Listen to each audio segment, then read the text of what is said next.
Gráfico de Hispania y de la colección importantísima para todos, Hispania Epigráfica, que edita también la Universidad Complutense de Madrid. Bien, ambos proyectos están incluidos en un prestigioso proyecto internacional, Epigrafía griega y latina de la Unión Académique Internacional, y es directora también de investigación consolidado de la Universidad Complutense de Madrid, textos epigráficos antiguos de la península ibérica y del Mediterráneo griego, entre otras muchas cosas. Codirectora de la nueva colección epigráfica complutense. Su investigación, como muchos saben, se centra especialmente en la edición y estudio de textos epigráficos y literarios de época tardoantigua y medieval, sobre todo de época visigoda, que es su gran especialidad. También tiene diversos estudios sobre el humanismo, especialmente en textos históricos y epistolográficos. Es autora además de 200 publicaciones de carácter científico que están indexadas, la mayoría de ellas, casi todas, y capítulos de libros. Es así también es autora y editora de más de una veintena de libros. Ha dirigido de forma continuada numerosos proyectos de investigación de ámbito nacional y autonómico y ha formado parte de proyectos de ámbito europeo e internacional, y ahora es colaboradora de esa magna empresa que es el Corpus Inscriptionum Latinarum, segunda edición, FIL 2.2. Bien, correspondiente de varias académicas, de la historia y de Bonnes Lettres de Barcelona. De publicaciones no podemos aquí ni muchísimo menos enumerarlas. Yo me voy a citar 3 o 4 títulos que me parecen fundamentales.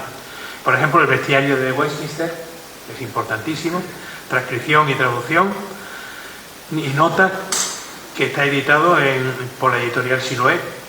También del Gran Memorial, eso me interesa mucho, del Gran Memorial Colombino, de la Biblioteca Colombina de Sevilla.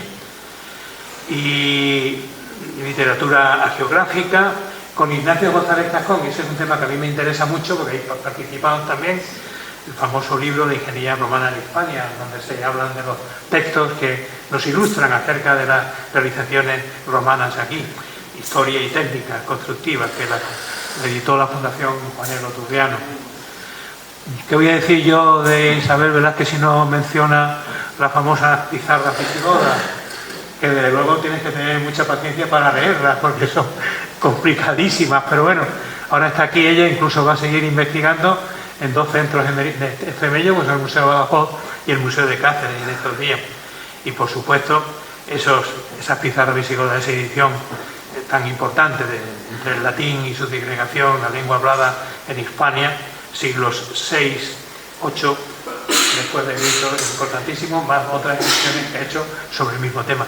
Y como no referir aquí para finalizar, y estoy haciendo un resumen bastante grande de todas sus publicaciones, de esa edición publicada en 2008 de las Vitas Sanctorum Patrum Emeritense, de la que nos hablan ahora, y todos vamos a disfrutar con su disertación. Muchas gracias por estar aquí, lo digo en nombre del presidente también de la Asociación de Santa Eulalia, y tienes la palabra. Espero que te puedas acercar al micrófono, sí. Porque no se ve. Este problema lo tuve yo también lo tuve en una conferencia. Muchísimas gracias, querido Chema. Buenos días a todos y bueno, rebajen la mitad de lo que han hecho. Y quiero agradecerle al profesor José María Álvarez, al señor Luis Miguel González de la Asociación Santa Eulalia y a la propia Fundación Santo Domingo que nos acoge. Bueno, yo después de las excelentes y magníficas conferencias de mis colegas y amigos, pues es que lo que decía Pablo antes, me siento un poco como que voy a defraudar, ¿no? Sobre todo porque no traigo además el texto redactado, entonces espero no meter mucho la pata en las cosas que les voy a ir contando y que espero que bueno, pues sean de su interés. Debo decirles que lógicamente voy a hacer, dado que el tema me ha sido sugerido sobre Santa Eulalia en las vidas de los padres de Mérida, pues está estrechamente relacionado especialmente con la conferencia que ha dado el doctor Díaz y también parcialmente con lo que se habló ayer por tanto, algunos textos se repetirán, algunas les dará la impresión de que estamos enlazando unas cosas con otras, pero trato de presentarlo desde una perspectiva un poco diferente. Bien, me planteaba para hablar de Santa Eulalia en las vidas de los padres de Mérida, no es hablar del libro de las vidas, sino exactamente de cuál es el papel que juega la presencia de la santa en ellas. ¿Puedo mover esto un poco para acá? Es que veo muy mal últimamente, entonces necesito ver lo que estoy haciendo. Venga, muchísimas gracias, muy amable. Disculpen, es que es un problema de la vejez, ¿no? Y entonces, pues, ¿qué le vamos a hacer? Esto es lo que hay. No, sí, es lo que hay. Bueno, perdón. A mí. ¿Así se me oye bien? Vale, venga, pues muchísimas gracias. Bien, pues para empezar se me ocurrió, les presento un texto que me llamó mucho la atención de un periodista de extremeño, Félix Piñero, del 2014, un blogspot que encontré por las redes, que habla de Santa Eulalia, ¿no? De las nieblas de Santa Eulalia, ¿no? Nieblas de la mártir, nieblas de Santa Eulalia. Según la leyenda cristiana, fue condenada a morir en un horno de cal viva, pero antes paseada desnuda por las calles de Augusta Humérita. Pero su Dios, del que nunca renegare, tendió una extensa capa de niebla para que nadie la pudiera ver, aunque terminara en el horno. Desde entonces, desde hoy hasta Reyes, el Guadiana evapora su masa de agua dulce y provoca tierra adentro la niebla. Las nieblas de Santa Eulalia, las nieblas de la mártir. Este texto, que me parece muy bonito, en realidad está viendo desde el siglo XXI la imagen que se ha heredado de Santa Eulalia y la leyenda creada en el entorno o en torno a la propia santa. De hecho, todo el mundo conoce el hornillo, ¿no? El llamado hornillo de Santa Eulalia, que está ahí mismo, que evidentemente, como todo el mundo sabe también, reutiliza una estupenda inscripción Martis Sacrum Betila Faculi, ¿no? De una vergeta de una señora, esta Betila de Fáculo, que dedica un templo, lo que haya sido, a Marte. Pero lo que me interesa destacar es el texto que hay debajo, es decir, "Ya non Marti sed Jesu Christi Dei optimi maximi", Deo optimo máximo, eiusque sponsa, que tendría que ser sponsae, supongo que porque se le ha olvidado la primera ¿no? O sea, se ha juntado con la siguiente, Eulalia, y de su esposa Eulalia, de nuevo consecratum, de nuevo consagrado. ¿Qué quiere decir esto? Que evidentemente en el acervo popular la idea es que esto se ha hecho, esta inscripción en época moderna, para que el siglo XVII, XVIII, ¿no? XVII yo creo, ¿no? Para que digan, no, esto estuvo consagrado al dios Marte, pero ahora ya está consagrado nuevamente a Eulalia. Con ello simplemente me refiero a que la fama de Eulalia, que penetra hasta hoy, y hoy se sigue hablando de las nieblas de Santa Eulalia en el entorno del 10 de diciembre y de invierno, lógicamente, pues por un fenómeno climatológico esperable, pero que todo el mundo asocia con la intervención de la Virgen Eulalia. Y claro, efectivamente, de esta leyenda vamos a retrotraernos a los primeros testimonios y cómo surge esta devoción, de lo que ya el profesor Díaz ha hablado largo y tendido, y por tanto yo voy a sintetizar muchísimo, ¿no?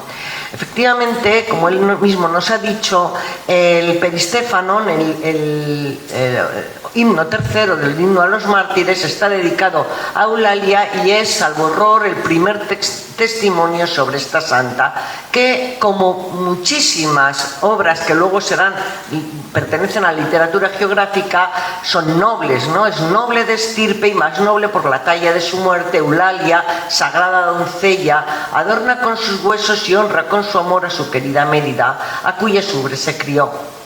es un lugar muy cercano a Occidente el que produjo esta gloria soberbia, la Decus o el Decus Egregium, poderoso por su ciudad, rico por sus gentes, pero más poderoso por la sangre de este martirio y la lápida de la doncella.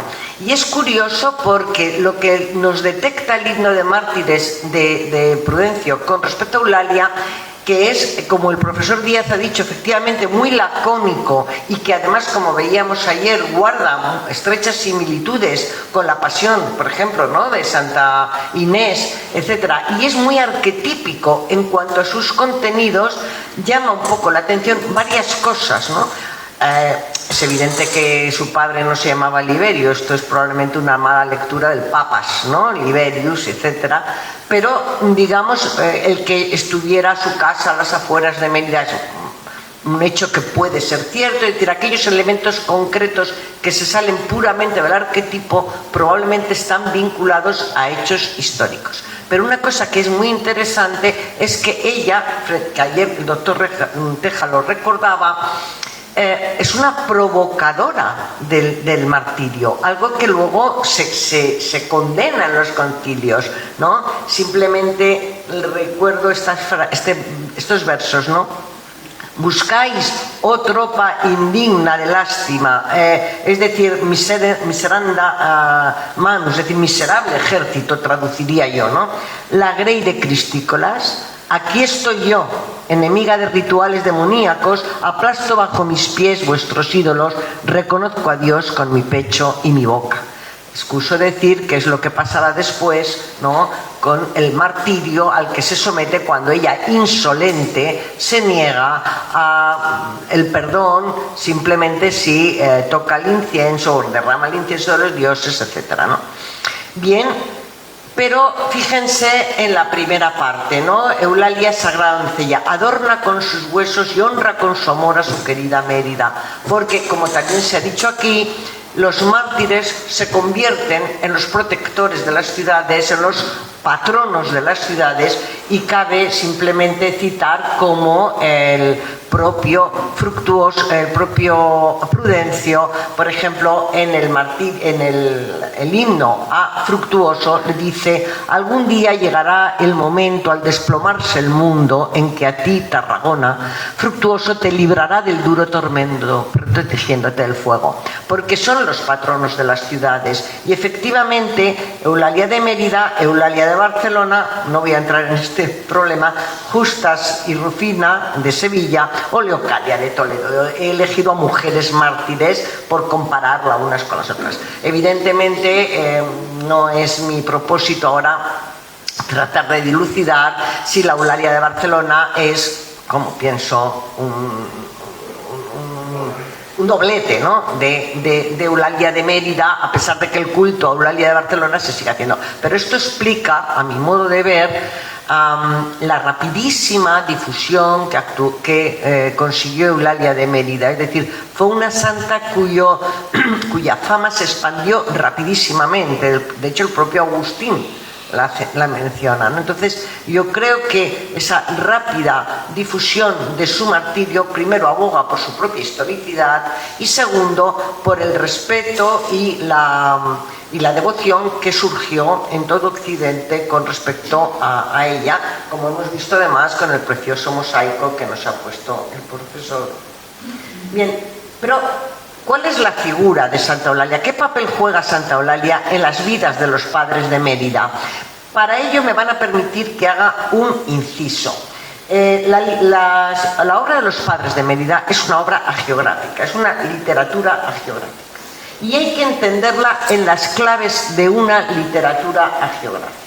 Es decir, el género, la hagiografía, que está fundamentada en dos conceptos básicos: o el estudio de los santos, sus cultos, sus leyendas, o el conjunto de obras literarias que no siempre son sensu stricto vitae, ¿no?, o pasiones o actas de mártires, que constituyen la literatura hagiográfica.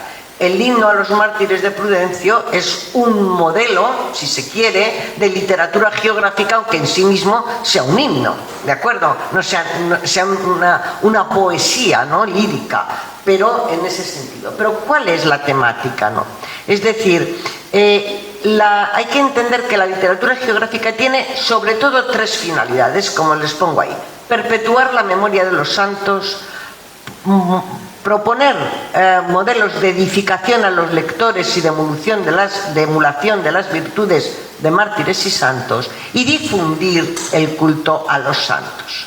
Pero toda obra geográfica es, por tanto, pretende o persigue aquello que decían los antiguos de enseñar, deleitar, persuadir. ¿De acuerdo? Docio, deleo, delecto, flecto, ¿no? Y por último, es lo que la gente quiere escuchar. Es decir, una literatura geográfica muchas veces se nos asemeja a un cuento milagroso, maravilloso, de personajes estupendos, ¿de acuerdo?, que queremos imitar. Y entonces, ¿qué es lo que hace un geógrafo? Lo que hace es presentarnos textos creíbles. Yo en algún momento he hablado de conceptos como el espacio de la santidad, que no es que sea original mío, lo han dicho muchos autores, pero sí un poco más el tiempo de la santidad. Es decir, nosotros no podemos contar una historia que sea lejana, algo que pasó en un lejano país que nos suena a cuento, ¿no? Érase una vez que se era una princesa en un castillo lejano.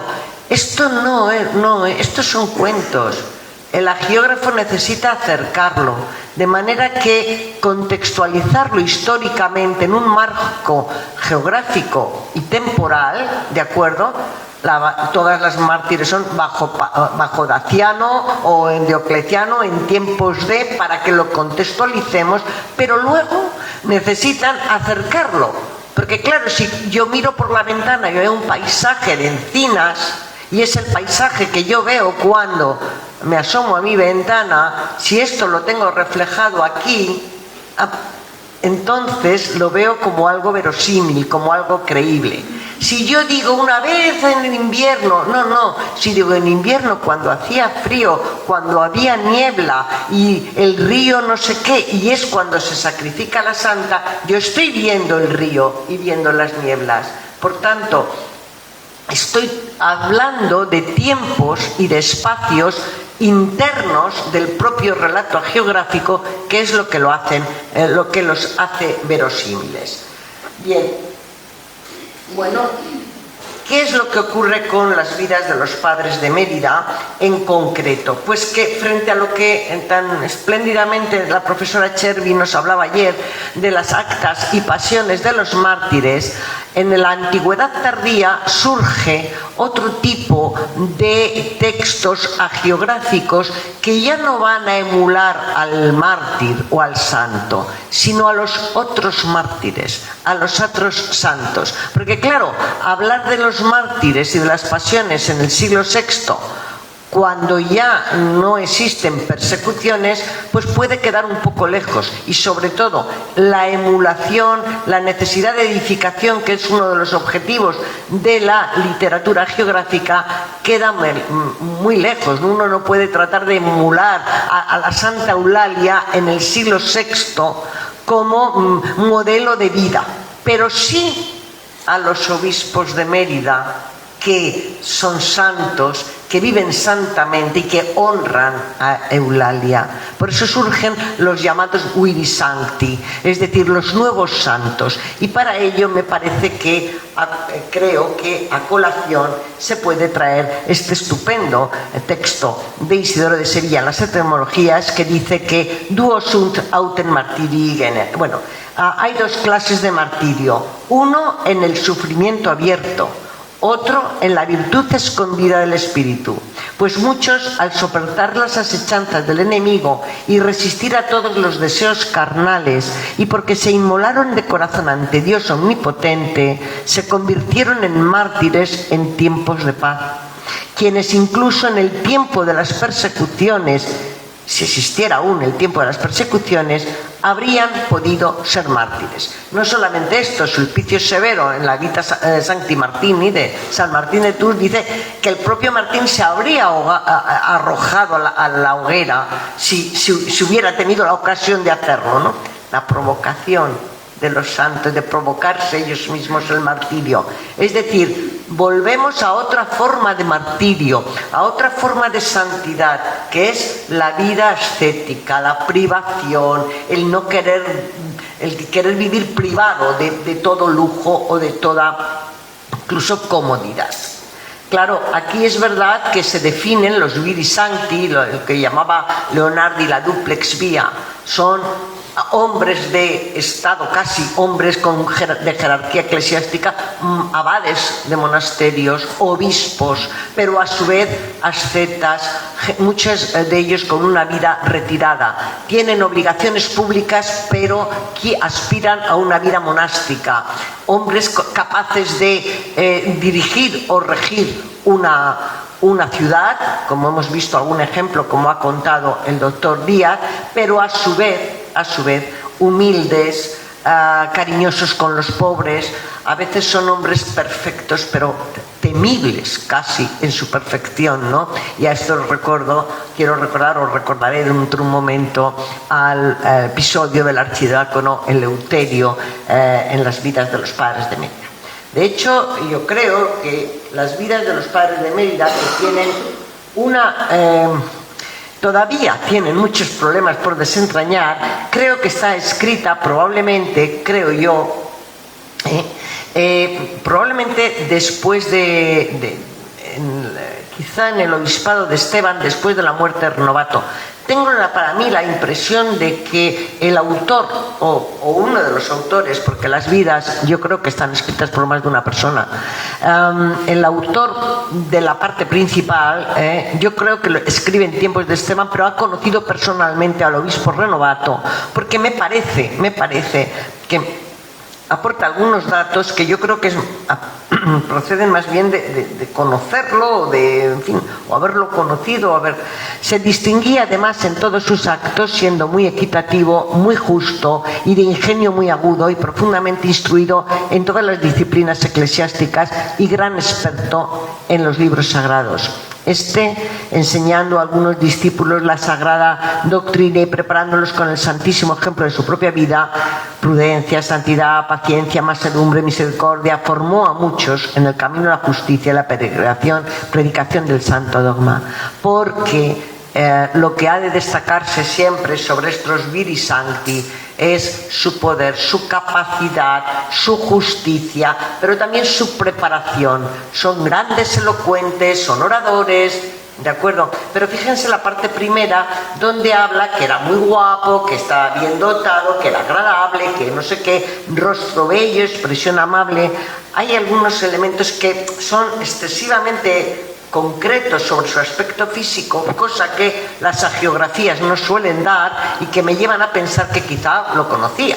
No puedo decir que lo conociera en fotos, sino que o lo conocía personalmente o había visto algún tipo de... Bien, dicho esto, me interesa ver un poco, antes de meterme en otras cuestiones, cuál es o cómo creo que, siendo una literatura geográfica y por tanto entendiendo que tiene que dar una impresión de veracidad, de verosimilitud, que no quiere decir que lo que se cuenta sea cierto, cuál es un poco la característica concreta de esta obra, que se articula siempre en torno a la mártir de Eulalia, aunque creo que con algunos matices como ahora veremos. Y a la intercesión, es decir, a la mártir Eulalia y a la intercesión como protectora de la ciudad. Pero, claro, nosotros tenemos que las vidas tienen, a mi modo de ver, dos partes fundamentales, pero sobre todo el núcleo importante se articula en torno a los obispos Paulo, Fidel y Masona, como apéndice o continuación a Inocencio, apenas se dice, y Renovato del que he hablado antes. ¿De acuerdo? Bueno, estos personajes son históricos. Muchas de las cosas que sabemos de las vitas, incluso hay una contextualización histórica impresionante, ¿no? Lo que ha estado hablando el doctor Díaz sobre Leovigildo, sobre la rebelión de Recaredo, el intento de golpista contra Recaredo, por ejemplo, por parte de Suna y de Viterico, que luego será rey de los godos, ¿no? Aunque aquí aparece como arriano, luego será rey, pero ya en el ámbito después de la conversión al catolicismo. Es decir, es probable que en la rebelión, digamos, contra Recaredo, Masona no tuviera el papel protagonista que le concede las vidas, o no tanto, pero ese hecho existió, ¿de acuerdo? Ese hecho existió. Por tanto, hay una serie de datos históricos en la obra que son plenamente contrastables. Aquí me parece que me he equivocado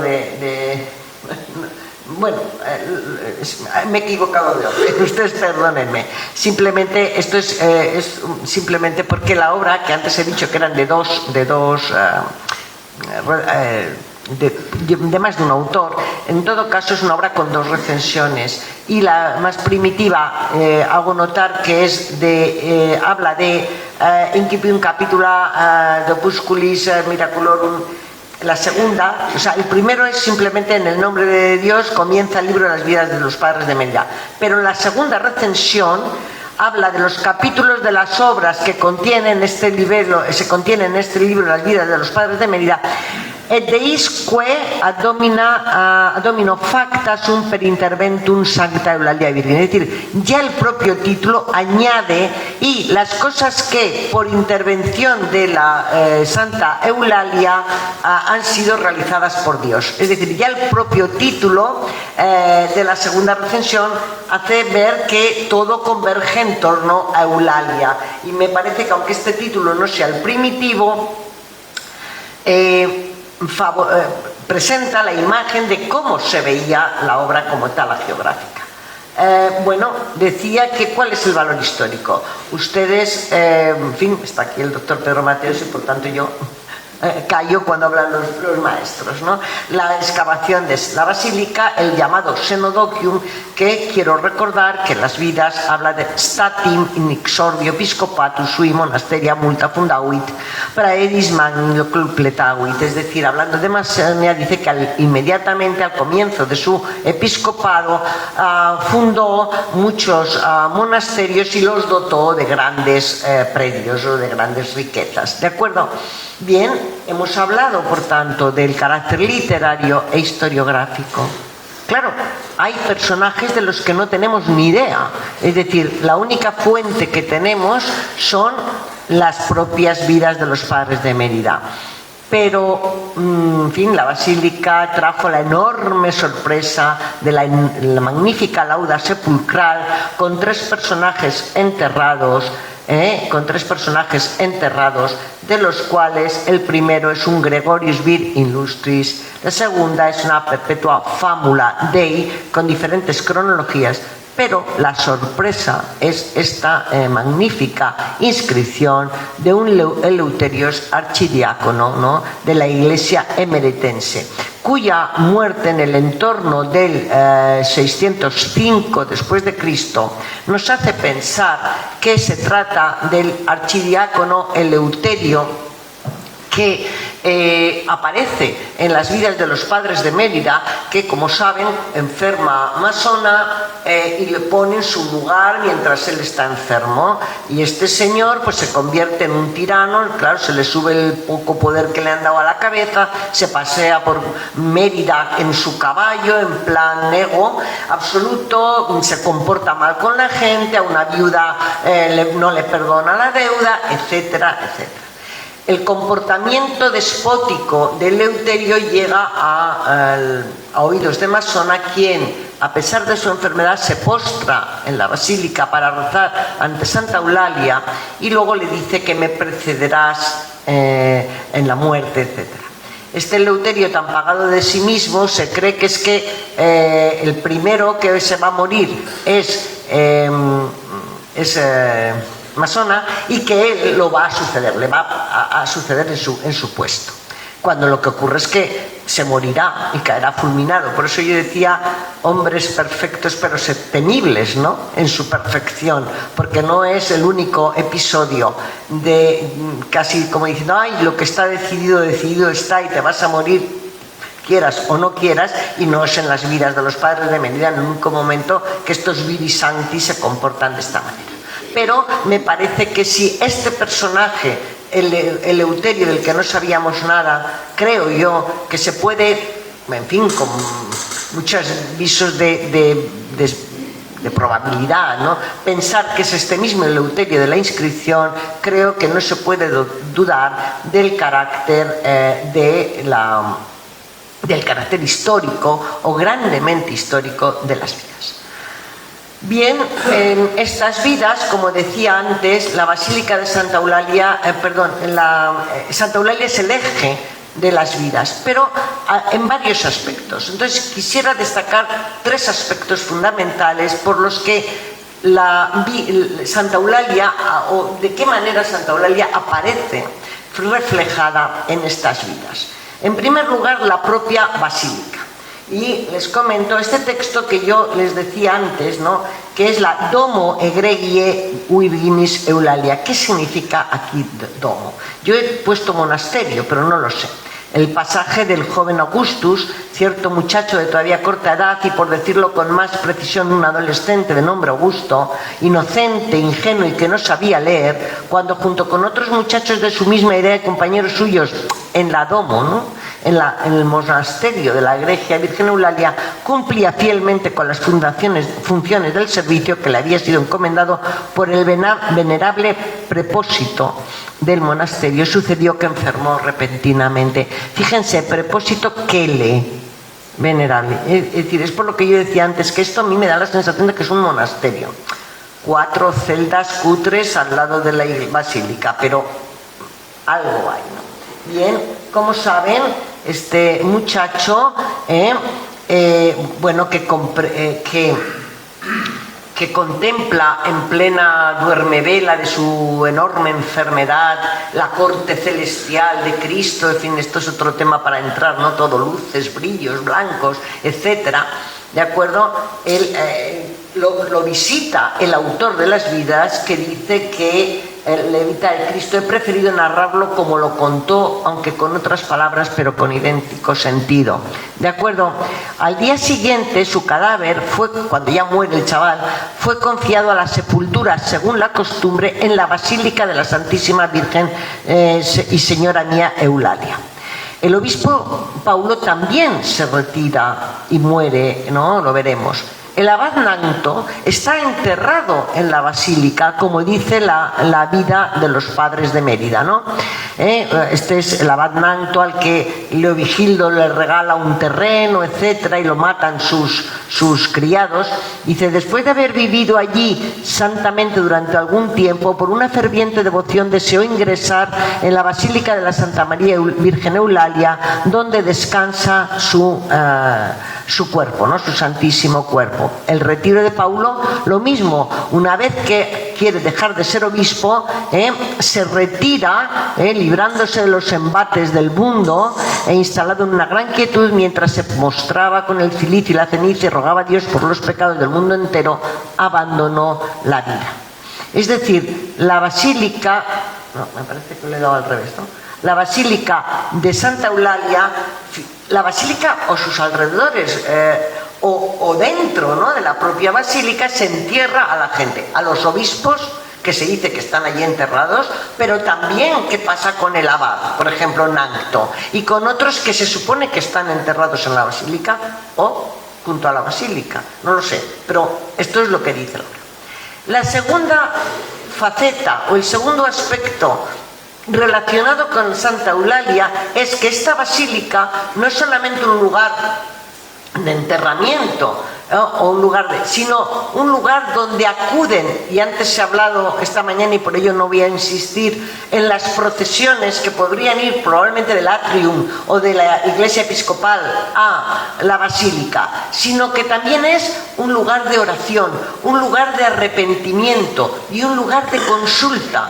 Cuando Masonan le llega la noticia de las barbaridades que hace su archidiácono Eleuterio, estando muy enfermo, se va a la basílica y, postrado de pie, ¿no?, durante 3 días rezando, encuentra esa inspiración. Por ejemplo, aquí tienen cuando Paulo hace lo mismo. Se dirigió a la Basílica de Santa María Virgen Eulalia y postrado allí en el suelo, permaneció tendido durante todo el día y perseverando en la oración continuó sin cansarse también la noche siguiente. Allí mismo fue aconsejado por el oráculo divino, y esto me llama mucho la atención, y levantándose de inmediato se dirigió sin vacilación y dándose mucha prisa a causa de la mujer enferma, pronunció una oración. Es decir, como saben, Paulo, que era un médico antes de ser obispo, resulta que hay una mujer que ha tenido un aborto dentro de su propio cuerpo y se está muriendo, evidentemente. Luego necesita que alguien le estirpe el feto muerto porque si no se muere. Entonces, el único que puede hacerlo es él porque es médico. Pero claro, al ser obispo no puede mancharse las manos de sangre. Y como no sabe qué hacer y insisten, esta pobre mujer, que era un matrimonio que está abocada a la muerte si nadie le ayuda, él va a la Basílica de Santa Eulalia a orar y a pedir iluminación. No lo dice el texto, pero es lo que va a pedir, una iluminación. El oráculo divino le dice, venga, hazlo, ¿no? De manera que él entonces se siente legitimado para actuar como cirujano y efectivamente le salva la vida. A cambio, lógicamente, les pide que ya no mantengan relaciones nunca más íntimas, ¿de acuerdo? Y estos son los matrimonios que cuando muere le dan su fabulosa herencia, que es uno de los elementos por los cuales la Iglesia emeritense se enriquece, ¿no? Según las vidas, ¿de acuerdo? Bien, el obispo Fidel, un pasaje que antes ha recordado también el doctor Díaz, si no recuerdo mal, también el obispo Fidel acude a la basílica a llorar por sus pecados, allí distribuye limosnas, allí tal, es decir, es el lugar, por tanto, de oración, de reconocimiento y de petición de iluminación, ¿no? Bien. Y luego ya hay la tercera, y quizá más, no sé si más importante, pero ya más vinculada directamente a lo que sería el carácter milagroso de la literatura geográfica, la intercesión directa de Santa Eulalia. Es decir, cuando Santa Eulalia aparece en las vidas como la auténtica protectora directa o la geógrafo de las vidas, le atribuye la intercesión a Santa Eulalia para que algo suceda. Por ejemplo, cuando efectivamente están en el atrium, que también se ha discutido mucho qué es atrium, ¿no? Si es un patio o es un lugar de representación de poder del obispo, pero acuden a hacerle visitas al atrium al obispo Fidel y entonces decidan salir ahí todos en procesión, como se veía antes, supongo que camino de la basílica. Entonces, nada más abandonar todo el mundo el atrio se viene abajo, se hunde la techumbre y entonces bueno, pues nadie muere. Entonces, claro, dice el autor, pero que nadie pareciera en tan gran peligro, que nadie pereciera, en tan gran peligro, nadie ponga en duda que fue debido especialmente a la intercesión de la Santísima Virgen Eulalia. Luego, y aquí hay una contradicción, ¿no? Porque habla del atrium, pero en cambio dice que lo que se restaura es la basílica de la Santa María Virgen Eulalia de forma admirable, etcétera. Esto es otra cruz que le dejo a los arqueólogos. Es decir, esa intervención directa. Una intervención directa que por ejemplo, se hace mucho más fuerte y más palpable en el episodio de Masona, ¿no? Dice, así en tiempos de el Señor, gracias a sus oraciones, alejó de la ciudad de Mérida de toda la Lusitania el azote de las enfermedades y la carencia de alimentos, y los expulsó gracias a los méritos de la Santa Virgen Eulalia, etc. Pero sobre todo las actuaciones en las que directamente actúa las intervenciones en las que directamente actúa Santa Eulalia. Cuando habla de diversos episodios, pero por ejemplo en el debate de Suna, donde es gracias a Eulalia, ¿no? Se reúnen en Eulalia en la basílica, ellos se reúnen y debaten lo que yo creo que es un debate teológico que lógicamente gracias a la intervención de Eulalia vence Masona. No me detengo en ello puesto que ya lo ha comentado el profesor Díaz. Y especiales intervenciones, o que yo denomino especiales intervenciones, que son sobre todo el enfrentamiento con Leovigildo, con el episodio de la túnica de Eulalia, donde Masona consigue engañar a Leovigildo porque se pone la túnica alrededor de su cintura, de su vientre, y le dice que es imposible, que ya pueden buscar la túnica, que él se la ha quemado y se la ha comido, se ha comido las cenizas, con lo cual no se la puede encontrar. ¿De acuerdo? La intervención directa de Eulalia cuando le dice vuélvete a Mérida, es decir, Eulalia aparece como protagonista de la obra de manera directa en sus conversaciones con Masona. Y luego el castigo de Eulalia a Leovigildo, al que trata de tirano, digamos, y que al que latiga, al que dale latigazos, la propia Eulalia, que se le aparece en forma de paloma. Es decir, que por tanto hay tres aspectos que a mi modo de ver son fundamentales en el papel que juega Eulalia en las vidas. Primero, su basílica, como lugar de oración y de enterramiento. Segundo, la basílica, pero como lugar de consulta, donde los obispos acuden a postrarse, a llorar, a pedir iluminación, donde se opera, ¿no?, una intervención después de la oración. Y tercero, la auténtica intervención directa de Eulalia en las vidas. Todo ello creo que se debe enmarcar, no sé cómo viene el tiempo, se debe enmarcar en el concepto de literatura hagiográfica de las vidas de los padres de Mérida, y cómo esta obra tiene una faceta que no podemos, digamos, que es irreductible, son milagros irreductibles, digamos, ¿no?, que solamente desde la fe se podrían entender, pero que están presentados como milagros. Es decir, el hecho de que Santa Eulalia se aparezca con forma de paloma y le dé de latigazos al rey Leovigildo, pues hombre, esto es, o lo crees o no lo crees. ¿De acuerdo? Pero en general, salvo esto, en las vidas de los padres de Mérida, aquellos elementos que son teóricamente milagrosos siempre aparecen en un duermevela, en una especie de lugar de la noche, ¿no? Por ejemplo, cuando el joven Augusto contempla la corte celestial, bueno, el niño se está muriendo, está en estado febril, y le cuenta al levita, al autor de las vidas, que ha visto esto.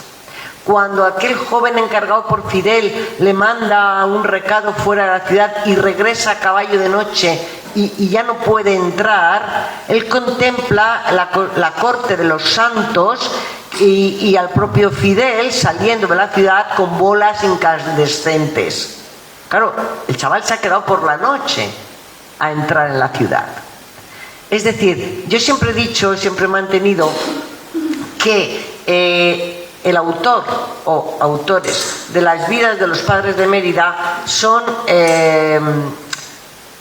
hagiógrafos con vocación de historiadores, es decir, dan muchísima información histórica. La obra de las vidas de los padres de Mérida tienen una información histórica enormemente valiosa, y la cuestión está en que aquello que es irreductible entra dentro de esos espacios y tiempos de la santidad que hemos de conceder a la literatura geográfica como una literatura magnífica que trata de educar, deleitar y convencer a los fieles. Espero haberles mínimamente deleitado, no sé si convencido y menos instruido, pero en fin, nada, muchas gracias por su atención.